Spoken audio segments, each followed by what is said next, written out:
Boa noite, irmãos e irmãs, graça e paz. Estamos iniciando a nossa live. Caso você esteja me ouvindo bem, me vendo bem, se a imagem e o som estiverem funcionando aí, por favor, deixe um ok para sabermos se está tudo ok com a nossa transmissão.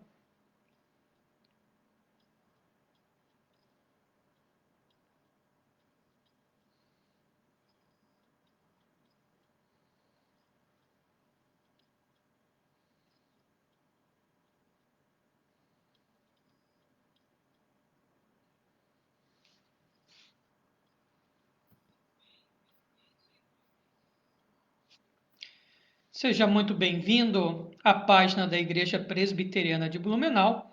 Eu sou o pastor Anderson e esta é a nossa live Orai Sem Cessar. Hoje, dia 2 de julho de 2020, aniversário do meu sogro, Vitinho, né?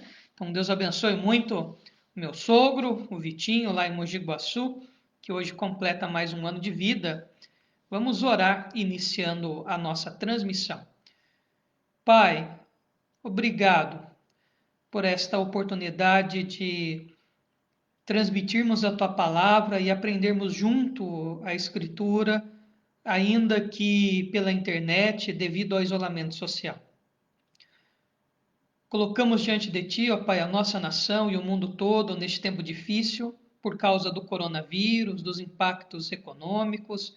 Senhor, os estados que sofreram aqui no Brasil com o ciclone. Deus eterno, colocamos todos que estão enfrentando dificuldades nas tuas mãos, pedindo a tua provisão, o teu cuidado e o teu amor. Toma também nas tuas mãos todos os nossos irmãos e irmãs que assistem esta transmissão. Cuida de cada um e de cada uma. Pai, colocamos o nosso coração diante de ti. O Senhor sabe das nossas necessidades e suplicamos a tua misericórdia. Senhor, perdoa-nos dos nossos pecados, perdoa-nos das nossas falhas, da nossa omissão. Pai, tudo aquilo que nós fazemos por gestos, palavras, pensamentos, reconhecemos diante de ti que somos pecadores e falhos. Perdão, Senhor, tenha misericórdia de nós.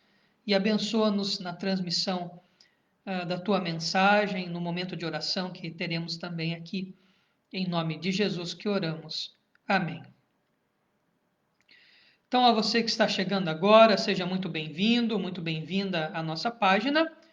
E lembrando que você pode deixar o seu pedido de oração, intercessão, né, quando você pede por alguém, por outra pessoa, ação de graças, né, quando você quer agradecer alguma coisa, etc., né? São vários os tipos de oração. Então não deixe de colocar aí nos comentários, também de deixar um abraço, uma boa noite, para ao final mandarmos um oi para você. Então vamos lá, dando continuidade ao nosso estudo em Romanos, no capítulo 11, hoje versículos de 11 até o 24.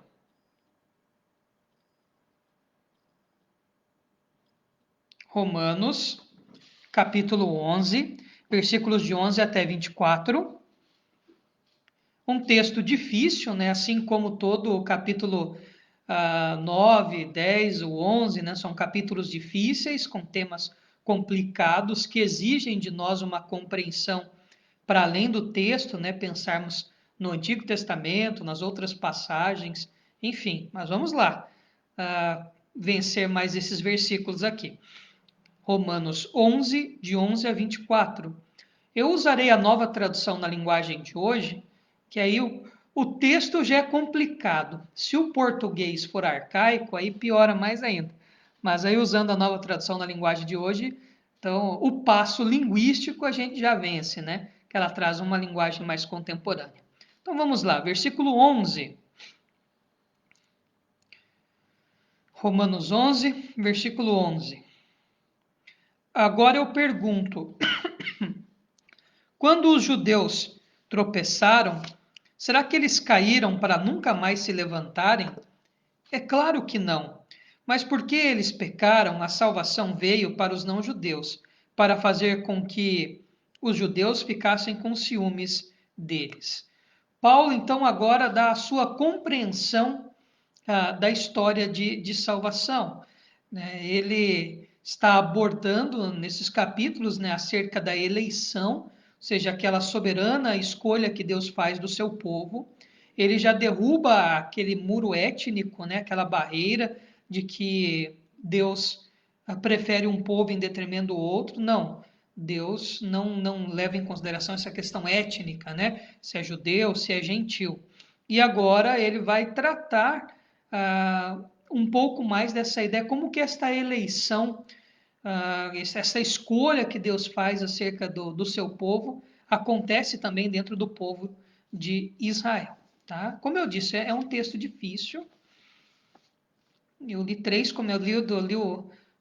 comentários para ver se dava uma melhorada aqui, mas são difíceis. Os próprios comentaristas que dedicaram a vida ao estudo e à teologia encontraram dificuldades na interpretação. Mas vamos lá, tentarmos compreender isso aqui.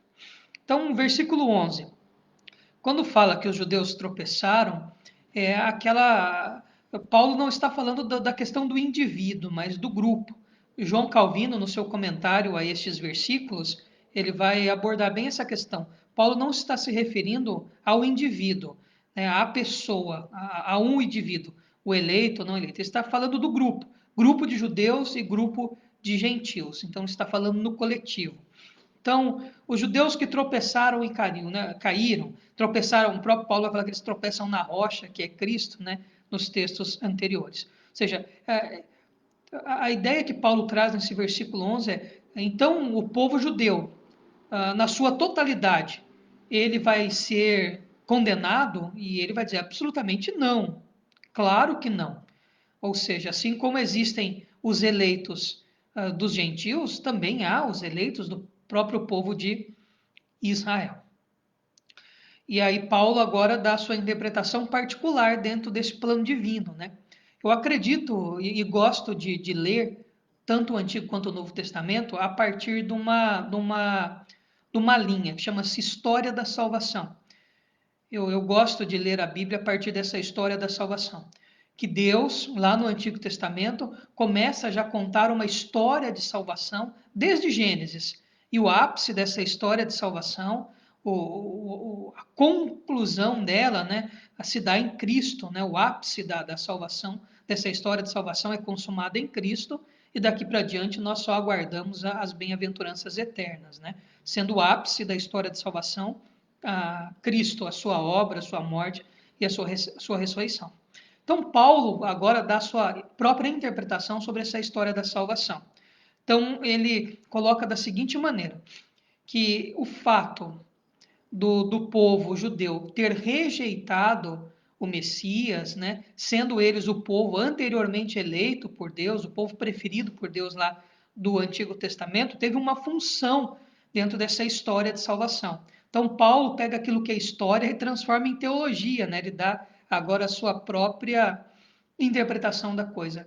Este endurecimento dos judeus, ou seja, nesse primeiro momento em que os judeus têm uma recusa por parte do Messias, do Cristo, né? A nação de Israel não dá ouvidos à salvação nesse primeiro momento, esse endurecimento, né? Já vimos isso anteriormente. Para Paulo, é o que abre caminho para a salvação dos não-judeus. Ou seja, à medida que aquele povo que prefigura o grande povo eleito, que prefigura a igreja do Senhor do Antigo Testamento, esse endurecimento deles possibilita então que a salvação seja pregada a todos os povos, né? Que a coisa chegue a todos. E Paulo conclui esse capítulo 11 já com um termo difícil, né? Para fazer com que os judeus ficassem com ciúmes deles. Ou seja, a ideia de que o judeu, que foi o povo escolhido lá do Antigo Testamento, que Deus se revelou de uma maneira especial para os judeus, a partir de Abraão, de uma maneira que ele não se revelou a nenhum outro povo.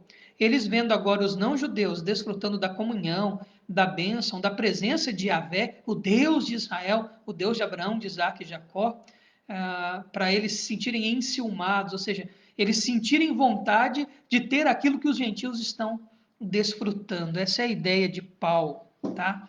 É óbvio, né, que ele está usando uma metáfora, está usando aqui ele está usando de maneira sentimental, né? Vamos dizer, São Paulo falando de maneira sentimental.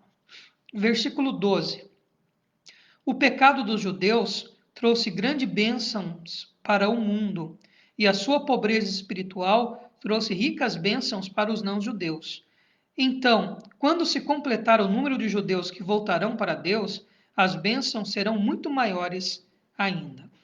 Então, Paulo ainda desenvolve essa ideia de que esse povo judeu, que não, né, não o indivíduo em particular, mas o coletivo, né, essa nação que deveria, a sua totalidade, se render à promessa, ao Messias, à salvação, mas isso não acontece, né?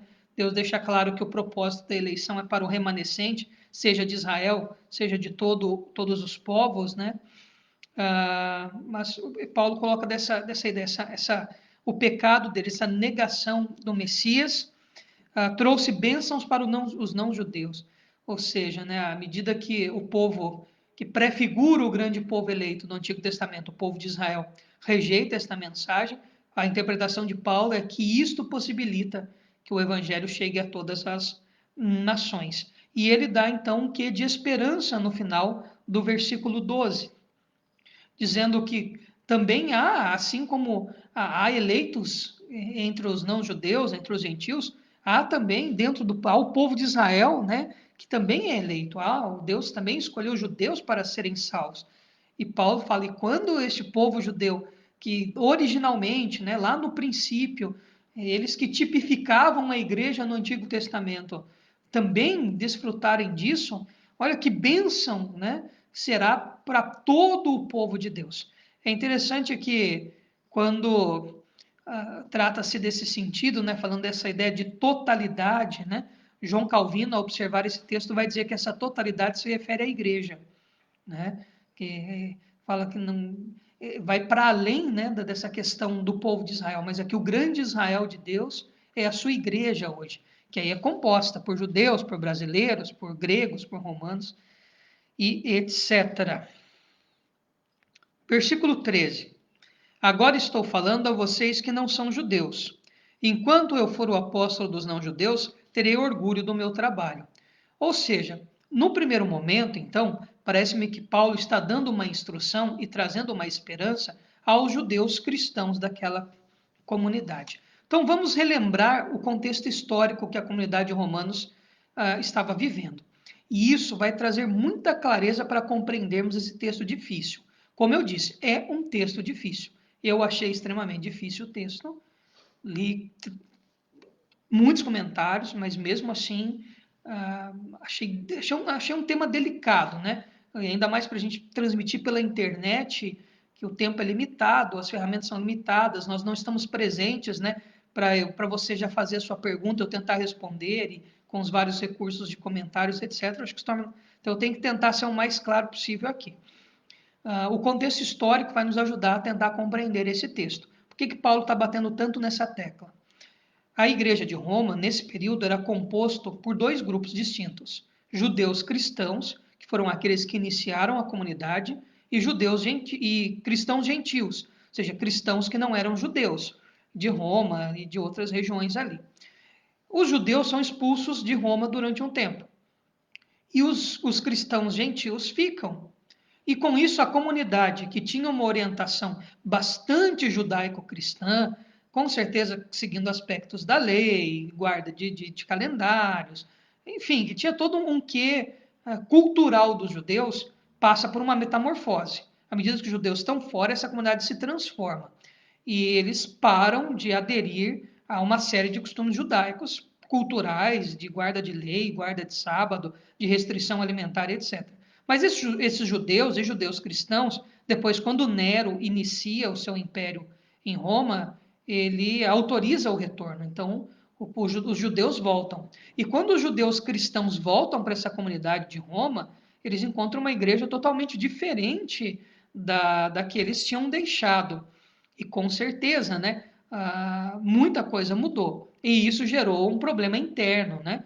Judeus cristãos e judeus gentios, judeus cristãos e cristãos gentios passaram a ter dificuldades, um querendo sobrepor o outro, impor costumes, dúvidas surgiram, Por isso que Paulo elabora um compêndio teológico sobre eleição, se refere tanto a Israel, e você não vai ver em nenhum outro escrito do Novo Testamento tamanho detalhamento sobre essa questão de Israel e a eleição de Deus e como esta eleição do Senhor atinge o povo de Israel, tá? Então, Paulo gasta tempo e palavras para ensinar esse povo. Então, veja, esta lembrança histórica nos ajuda a entender um pouco esse texto. Era uma igreja dividida. Tinha judeus cristãos e também tinha gentios dentro dessa comunidade e criando situações difíceis com o outro. Então, agora ele transita, né? Falei com os judeus, porque nessa altura o judeu cristão já estava desanimado. Poxa, Paulo, mas o negócio está ruim demais para a gente, né? Tá certo que nós somos cristãos, nós somos um pequenino número, parece que Israel também só dá mancada, né? Enfim, então ele fala, não, peraí, né? Não há uma rejeição final, não é definitiva essa rejeição. O Senhor Deus elegeu vocês que são judeus cristãos, outros virão. A mensagem é para eles também.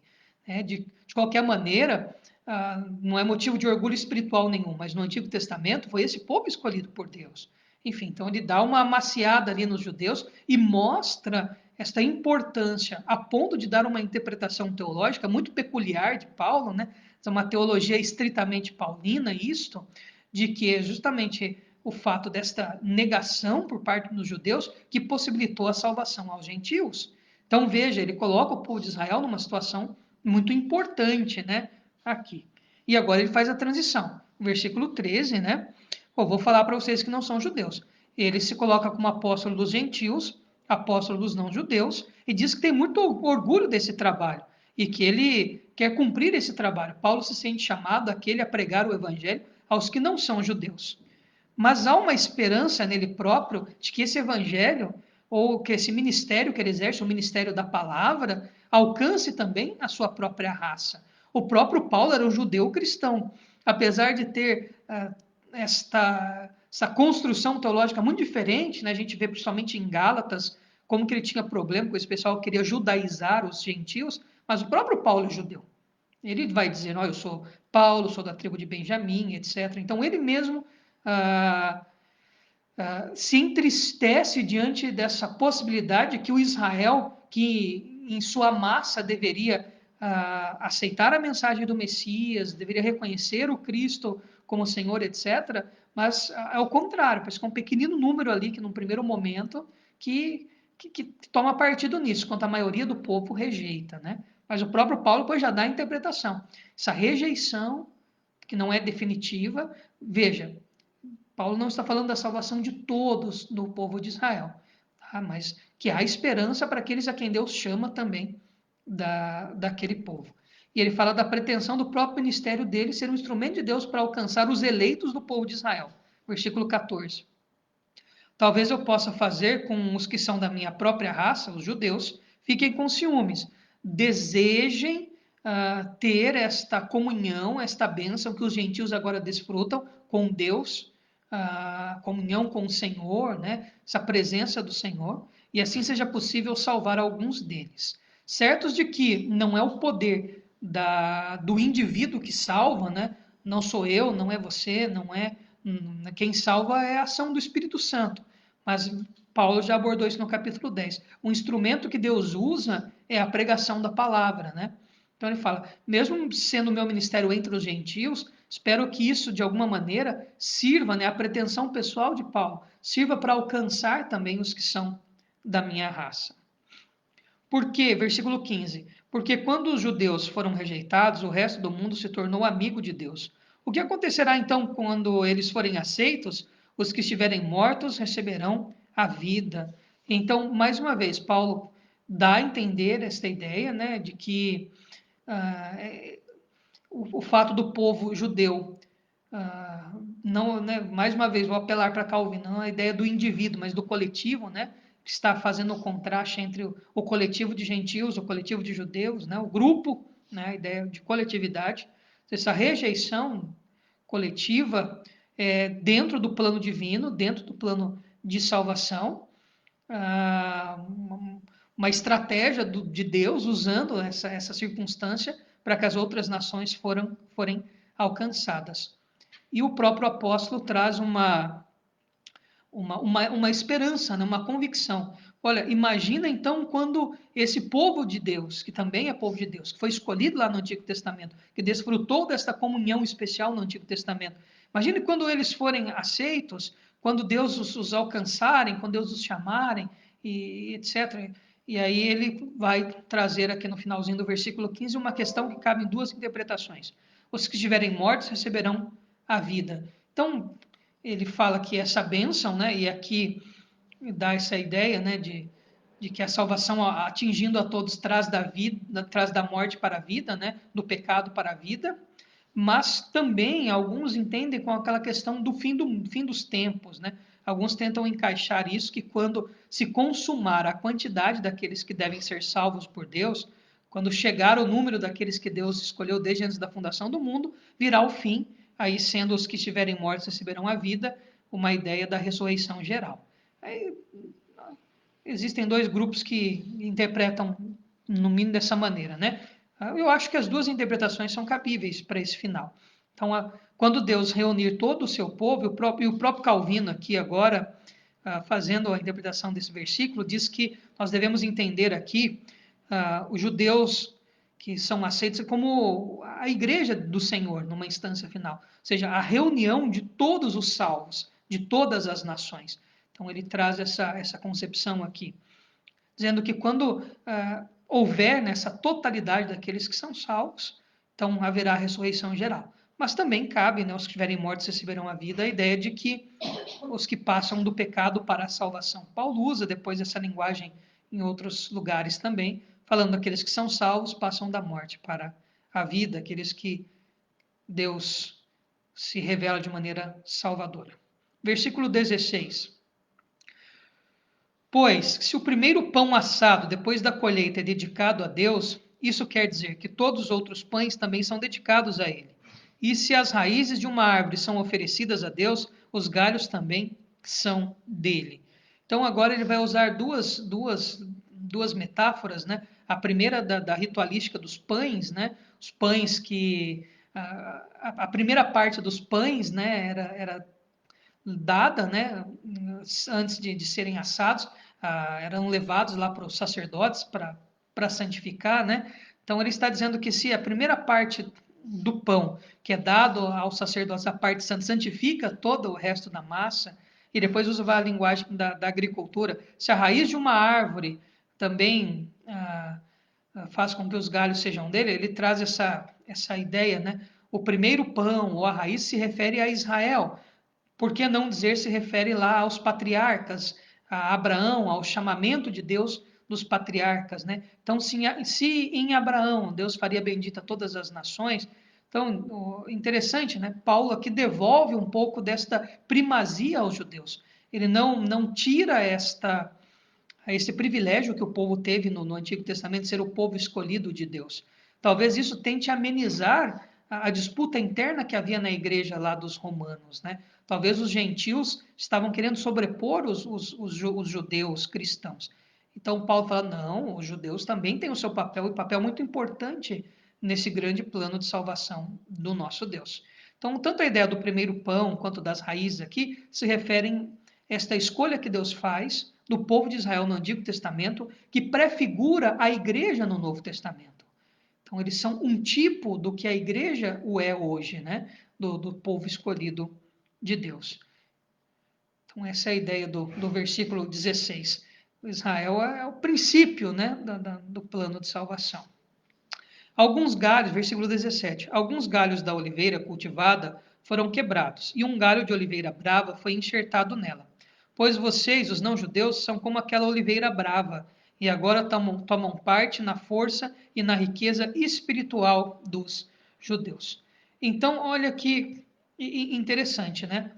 O galho quebrado representa o judeu que não é salvo. O enxerto, né, o que é enxertado, a oliveira que não é produtiva, ou seja, os gentios que não eram um povo escolhido lá no Antigo Testamento, agora são enxertados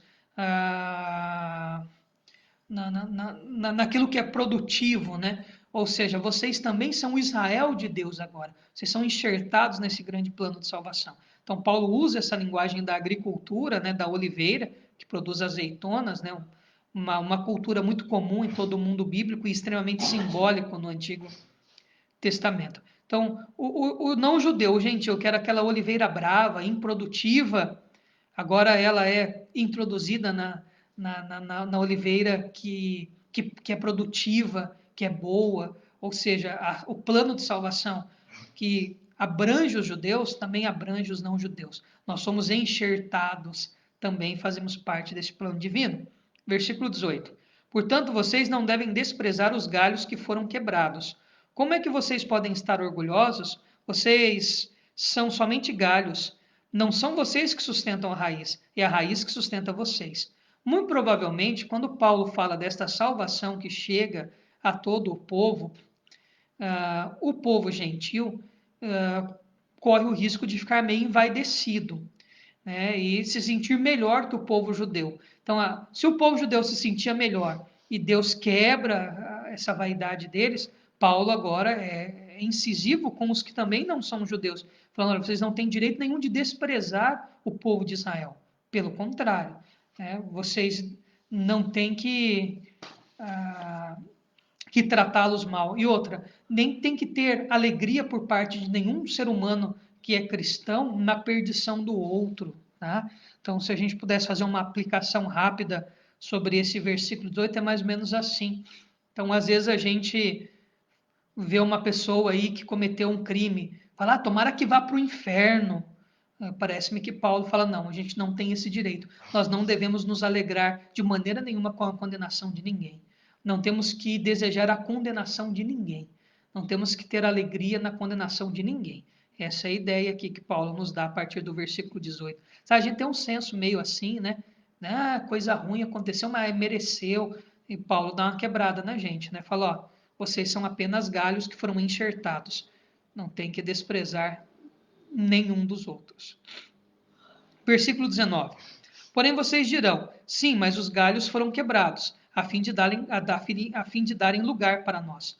Então, esta parte do povo de Israel que não é eleito, que não é salva, né, de maneira nenhuma deve dar embasamento para o orgulho dos não-judeus. É fato, né?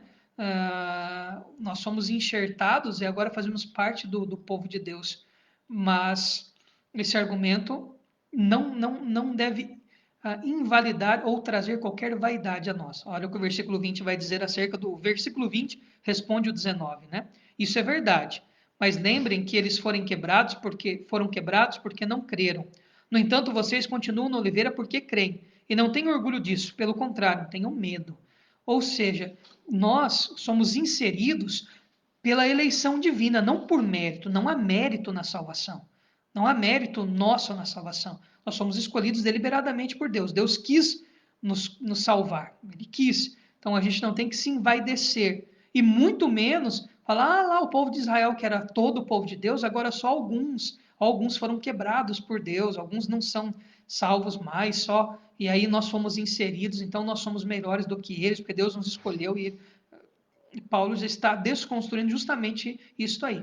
Isso denuncia, talvez, o que estava acontecendo lá na disputa interna da igreja de Roma, entre judeus cristãos e gentios cristãos. Os próprios gentios sentindo uma certa vaidade. Não, nós somos melhores do que vocês, porque, veja, vocês são um povo lá do Antigo Testamento, mas só um pouquinho de vocês é que creram, sabe, alguma coisa nesse sentido. E Paulo já detona esse argumento. Fala: não tem que ter orgulho e soberba nenhuma para aqueles que são salvos. Pelo contrário, deve haver temor, deve haver respeito. Versículo 21. Se Deus não deixou de castigar os judeus, que são como galhos naturais, vocês acham que ele vai deixar de castigar vocês? Ou seja, o juízo é para todos. Então, indistintivamente, né? Você não tem que se orgulhar, né? O juízo é para todos. Versículo 22. Vejam como Deus é bom e também é duro. Ele é duro para com os que caíram e bom para vocês. Se continuarem sempre confiando na bondade dele, senão vocês também serão cortados. esse texto poderia gerar um problema para nós, o versículo 22, né? Peraí, mas se salvação não perde, como é que Paulo está falando dessa possibilidade desses não-judeus, aqui, desses gentios vaidosos, soberbos, que estavam discriminando, de certa forma, os judeus cristãos desta comunidade? E como é que Paulo agora usa uma advertência tão terrível como essa, né? A ponto de ameaçá-los com um corte? Talvez ele esteja falando de perda de salvação, e daí, bom, mas daí Paulo está desconstruindo com um versículo só todos os outros versículos da Escritura, tudo que ele viu, de maneira nenhuma, né? Aqui ele está falando da própria responsabilidade humana que caminha junto com a soberania divina. E esta exortação, por dura que seja, é necessária. João Calvino, ao comentar esse versículo, diz o seguinte, que mesmo aqueles que são eleitos e salvos, em dada maneira, quando a carne, né, os sentimentos ruins nossos afloram e nós não levamos vidas piedosas, né, quando nós somos aqueles cristãos que são salvos, mas levamos aquela vida bem mediana, bem ruinzinha, né, há uma possibilidade da nossa carne ficar soberba, de nós ficarmos meio que vaidosos, meio orgulhosos, mas também pessoas que levam uma vida que não busca a santificação. E aí Calvino fala que nesse momento tem que haver realmente uma admoestação, um puxão de orelha duro como esse, lembrando, vocês são salvos, isso a Escritura toda já declara, essa salvação não se perde, mas toma vergonha na cara, porque veja que terrível seria essa possibilidade, de vocês serem cortados da mesma maneira que vocês foram enxertados. Então essa admoestação dura de Paulo, Calvino comentando o texto, né, vai dizer que é exatamente para nos assustar. Então, às vezes, dá uma ameaçada para o inferno aí, para o caboclo ficar esperto, né? Talvez esse é Calvino comentando o texto, né? Mas longe, né, de dizer que um versículo só desconstruiria toda uma lógica de toda a escritura, tá? De fato, essa demonstração de Paulo é dura, mas é necessária para uma comunidade que estava dividida. E se os judeus abandonarem, versículo 23, e se os judeus abandonarem a sua descrença, serão enxertados na oliveira cultivada, pois Deus pode enxertá-los de novo. Então, Paulo fala de uma possibilidade bem real agora, fazendo um contraste entre esses dois versículos. Só o fato de você professar fé não significa que você possui fé. Só o fato de você não professar fé não significa que você não possui fé. Então, vou apelar para o Calvino de novo aqui, né? Graças a Deus que o Calvino deixou um bom comentário acerca desse texto. Então, ao pensar sobre esses versículos, pensemos da seguinte forma: nem todos aqueles que se dizem cristãos, nem todos aqueles que foram batizados, que tomam Santa Ceia, ou se católicos que foram crismados, confirmados, comeram hóstia e etc., né? Eu sei que é crente, que até fica rodopiando, falando que foi batizado no Espírito Santo e fala lá, e etc., né? Não significa que qualquer aparência externa seja garantia de salvação. Então, da mesma maneira que o convencido aí não é convertido e pode ser um não eleito, apesar de estar participando de alguma igreja, da mesma maneira aquele que nem sequer passa perto de uma igreja pode ser salvo. Porque a salvação não é ligada a um chamamento externo, né? uma aparência externa. Então, nem todos os cristãos, ou seja, nem todos aqueles que se dizem cristãos, nem todos aqueles que foram batizados e comeram hóstia, ou comeram o pãozinho da Santa Ceia e beberam o suco de uva, serão salvos. Serão salvos o povo de Deus. E nem todo aquele que não foi batizado, que não comeu hóstia, que não comeu o pãozinho da ceia, que não bebeu suquinho de uva, que não ouviu música do Diante do Trono, etc., será condenado. Então, uma dinâmica bem interessante aqui que Paulo trabalha. Ele está usando uma metáfora, mas uma metáfora muito contundente, tá? Então, você é o gentil cristão aí, tá achando que você está acima de tudo, e o outro porque é judeu e não está professando essa fé, então ele vai para o inferno, você vai para o céu só pelo seu achômetro? De maneira nenhuma. Paulo, novamente, descentraliza o ser humano da questão da salvação, tira qualquer forma de mérito e piora, fala, não é nenhuma questão externa. Não é porque você aí tem carteirinha de membro de igreja ou certificado de batismo e o outro não, que isso lhe garante alguma coisa. O que garante é a escolha, a eleição divina. Então, versículos duros, né? Versículos difíceis, mas vamos lá. Vamos concluir então, versículo 24. Vocês, os não-judeus, que são como aquele galho de oliveira brava, oliveira improdutiva, oliveira velha, que já não produz azeitona, que foi cortado e enxertado contra a natureza, ou seja, atípico, né? A salvação é sempre imerecida, contra a natureza. E enxertado na oliveira cultivada, ou seja, na oliveira que dá frutos. Os judeus são como essa oliveira cultivada. Portanto, para Deus será muito mais fácil enxertar de novo na própria árvore deles esses galhos quebrados. Ou seja, o povo judeu não foi totalmente negado, né? Deus tampouco deixou de amar esse povo que ele escolheu no Antigo Testamento. Mas isso significa que ele vai salvar todos os judeus? De maneira nenhuma. Vai salvar aqueles que são eleitos. O Israel do Antigo Testamento prefigura o que seria a igreja no Novo Testamento, que é a união de judeus, gentios, ou seja, para Deus agora e na sua igreja não é essa questão étnica. Mas o fato do povo judeu ter sido tão duro ali no Novo Testamento, ter sido tão enfaticamente contrário ao ministério de Jesus, e em muitos momentos Jesus é muito hostilizado. Isso significa que eles ficarão eternamente perdidos? De maneira nenhuma. A salvação também para os judeus, assim como para os não-judeus, segundo o propósito da eleição do Senhor. Ufa, versículos densos, né? Mas necessários. Se estão aí, temos que estudá-los, né? Se você quer aprofundar-se mais sobre esses versículos, eu aconselho que você baixe um comentário da internet, né, algum material, algum comentarista bíblico, o próprio comentário de João Calvino, o comentário de John Stott também é muito bom. Né? Eu posso enviar depois para você esses comentários em e-book. Então, se você quiser aprofundar um pouco mais, lógico que você tem que ler um pouco mais.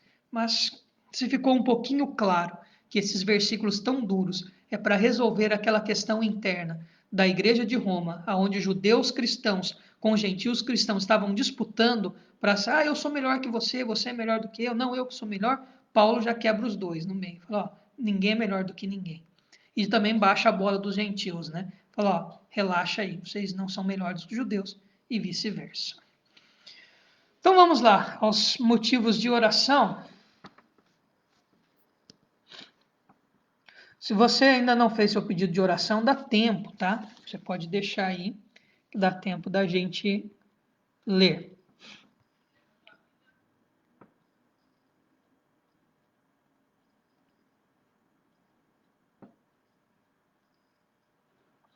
Bom, então, o primeiro pedido de oração que aparece para mim, do diácono Osni, reforçamos o pedido por oração para nossa sobrinha Cristina, que amanhã, sexta-feira, né, passará por uma cirurgia delicada. Então, pela Cristina. A Aline agradece a Deus por mais um ano de vida do pai dela, né, o José Vitor de Oliveira, o Vitinho. Também agradece pela vida do Luciano da Saúde, que saiu da UTI e acordou. Olha que bênção, nós estivemos orando por ele, né? Ele estava num quadro bastante grave, entubado devido ao Covid-19, e agora já está acordado, né? E desentubado. Que bênção, né? Pede pelos seus amigos, pela sua família e por todos da Igreja Presbiteriana de Blumenau. E aqui a Solange também pede bênção sobre a vida da Aline e sobre a vida do pai da Aline, né, do meu sogro, pelo aniversário dele.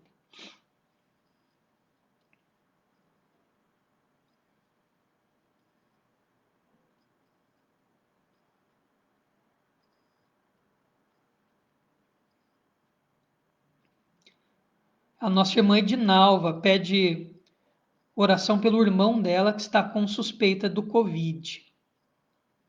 Então, orar pelo irmão da nossa irmã Edinalva, né, que está com suspeita do Covid. A nossa irmã Léo, ela agradece pela recuperação do presbítero Max. O João Veríssimo, né, o vizinho, pede oração pela sua família e pelo retorno no sábado. No sábado ele está voltando aqui para Blumenau. Que Deus abençoe na viagem. A nossa irmã Letícia Ela pede oração pelo seu esposo Ricardo, por toda a sua família, pelas famílias atingidas pelo ciclone, pede oração pelo Brasil e também para o fim, né, desse Covid-19.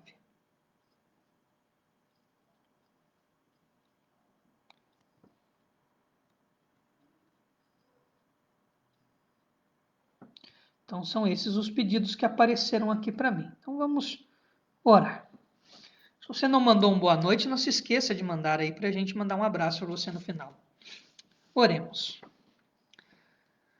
Senhor, nós continuamos a interceder pela vida do diácono Osni e de toda a sua família, e em especial pela sua sobrinha Cristina, que fará cirurgia amanhã. Deus eterno, abençoe toda a equipe médica, todos os enfermeiros, enfermeiras, técnicos, técnicas, todos que estarão incumbidos deste procedimento, Pai. Dê sabedoria do alto a estes que cuidarão da saúde da Cristina. E através da tua ação, ó Pai, que tudo ocorra bem, que ela fique bem e restabeleça a sua saúde rapidamente. Nós agradecemos, Senhor, pela vida do Vitinho, que completa mais um ano de vida. O Senhor lhe dê muitos anos de vida, cuide da sua saúde física, emocional, espiritual. Abençoe o teu servo, Pai, que ele tenha muitos e longos anos de vida com muita alegria e na presença do Senhor. Agradecemos, ó Pai, pela vida do Luciano, que já saiu da UTI, acordou, que ele se restabeleça, que a sua saúde fique boa novamente. E agradecemos, ó Pai, porque reconhecemos que a tua graça é teu infinito amor. Abençoe toda a família da Aline, todos os seus amigos e amigas, e também todos os nossos irmãos da Igreja Presbiteriana de Blumenau e de todas as igrejas que nos assistem, e até aqueles que não frequentam a igreja, que também sejam abençoados por ti, ó Deus. Pai, nós agradecemos pela vida da Solange, abençoe muito ela e toda a sua família lá em Xanxerê.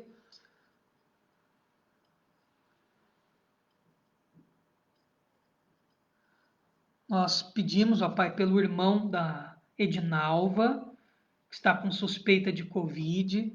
Deus eterno, tenha misericórdia desta vida. Colocamos nas tuas mãos, ó Pai, para que seja feita a tua vontade. Mas o nosso desejo, ó Pai, é vê-lo bem, é vê-lo restaurado, vê-lo restabelecido. E que não seja esta contaminação, ó Pai. Nós cremos que o Senhor tem poder para curá-lo, mas entendemos que a tua, não a nossa vontade.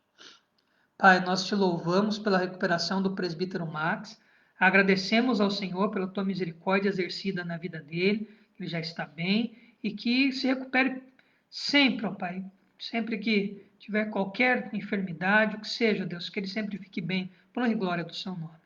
Pai, abençoe muito no seu trabalho também, guarda-o sempre nas estradas, abençoe a nossa irmã Léo e toda esta família. Derrama a bênção sobre eles. Abençoe a família do João, e em especial, Pai, o retorno, que ele chegue em segurança aqui em Blumenau. Livra-o, Pai, nas estradas de todo o mal. Guarde o seu coração e a sua mente e supra todas as suas necessidades. Senhor, nós pedimos oração pelo presbítero Ricardo, por toda a família da nossa irmã Letícia, sobre a vida dela também. Pai, colocamos diante de Ti as famílias atingidas pelo ciclone, aqueles que tiveram perdas materiais, que o Senhor dê meios, ó Pai, para reconstruírem as suas vidas, casas e os danos, e console e conforte, ó Santo Espírito, aqueles que perderam entes queridos por causa desse ciclone. Da mesma maneira também nós oramos pelas famílias enlutadas por causa do Covid-19 e de qualquer outro motivo. Pai, abençoe a nossa nação e dê sabedoria para administrarmos esse tempo difícil de isolamento social. Abençoe os governantes da nossa nação, para que com temor do Senhor governe pensando no bem comum de todos e não de si próprio.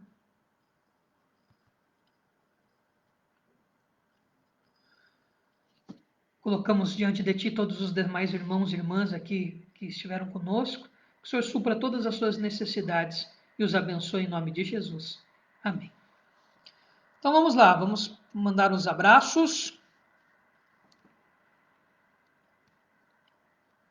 Um abração para o diácono Osni e para sua esposa Valéria.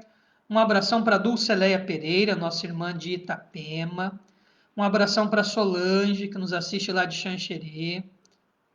Um abraço para a Aline, que está assistindo aqui do sofá. Um abração para nossa irmã Lígia Soares. Deus lhe abençoe.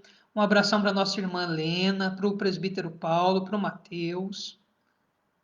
Um abração para a tia Fi, que nos assiste lá de Águas de Lindóia, e também para o Chico, né? Que Deus abençoe. São os tios da Aline, né? E logo os meus tios também.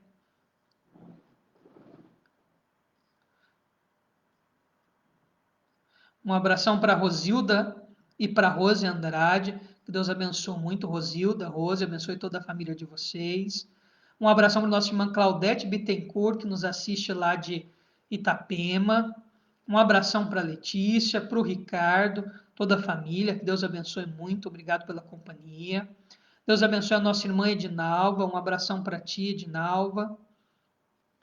Um abração para a dona Zeni, para o presbítero Dino, para a Ana, que nos assistem lá de Xanxerê. Que Deus abençoe muito a vida de vocês. Um abração para o nosso irmão João Veríssimo, o vizinho, né? Que hoje está lá em Jacutinho. Que Deus abençoe, viu, João? Um abração para ti. Estamos com saudade. Que Deus lhe abençoe e guarde no retorno. Vem devagar, vem devagarzinho.